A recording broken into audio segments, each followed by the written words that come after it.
दाजु नाम के हो तपाईँको? हनुमान हो कसले राखिदियो अनि फेरि यस्तो नाम? एकजना मिडिया कर्मीले। अनि आजकल सबै जेन्जी भन्छन्। को हो जेन्जी? के हो जेन्जी? ये सब क्या देखना पड़ रहा है? अच्छा है मैं अंधा हूँ। ए अनि तपाईँ जेन्जी भए चाहिँ सुदन गुरुङ बालेन शाह चाहिँ के हो त? 38 वर्षको सुदन गुरुङ जेन्जी हो, बालेन शाह जेन्जी हो। 51 वर्षको भरभराउँदो युवा हो, जेन्जी मै हो। साला बहुत नीच आदमी रहे। अनि चुनाव पनि हार्नुभयो तपाईँले। बासी प्रश्न के गर्नु? कस्तो फिल भइरहेको छ? तिरिमिरी झैँ भएको छ। चुनाव अगाडि त तपाईँले धेरै थरीका माला लाए भन्ने खबर आइरहेछ। के हो? कति थरीको माला लाउनुभयो? कुन कुन माला लाउनुभयो? सयपत्रीको सबभन्दा धेरै, त्यसपछि लाली गुराँसको दोस्रो, बकुल्ला सिमीको तेस्रो, त्यसपछि भुटुकको माला पनि लगाइदिनु भयो। अनि जुत्ताको?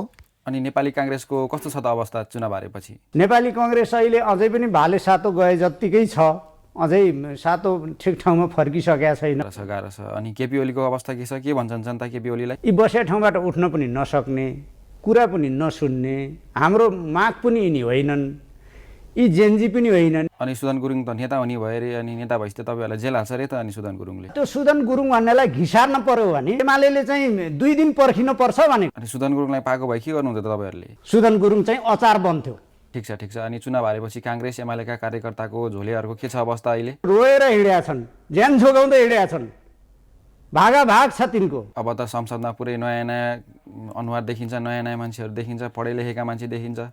पुराना संसदहरूलाई के भन्न चाहनुहुन्छ तपाईँ? सब फटाहरू हुने यिनीहरू, यस्ता लठै पढ्न लेख्न नसकेका। अनि प्रचण्डले पनि चुनाव जिते, सबै पुराना नेताहरूले हारे, प्रचण्डले जिते, एकमात्र प्रधानमन्त्री। के भन्नुहुन्छ प्रचण्ड? कस्तो लाग्छ प्रचण्ड? उहाँ कुनै बोलीको ठेगान भएको, वचनको ठेगान भएको, इमान भएको, राजनीतिक एउटा चाहिँ निष्ठामा चल्ने कुनै मान्छे होइन। अरू त त्यही हो, महेश बस्नेत अहिले धेरै नै मिडियामा आएर धेरै नै नभएका कुरा बोलिरहेछ, बढी बोलिरहेछ। के लाग्छ महेश बस्नेतको बारेमा? के भन्नुहुन्छ? त्यसलाई चाहिँ जनताले कारवाही गर्छन् र त्यो धेरै ठिस कुरा गर्दै हिँड्यो भने जनताको कारवाहीमा पर्छ त्यो मान्छे। अब तपाईँले त चुनाव नि हार्नुभयो, अब नेता नि हुनु भएन, अब के गरेर खानुहुन्छ त? के आउँछ तपाईँलाई? ज्योतिष शास्त्र पनि जान्दछु के। ल ठिक छ, राम्रोसँग बस्नु होला। अनि जाँदा के भन्न चाहनुहुन्छ त नेपाली जनतालाई? सरकारलाई पनि केही भन्न भएन, भन्दिनँ। मलाई दिएको अराएको खान्छु, अराएको काम गर्छु।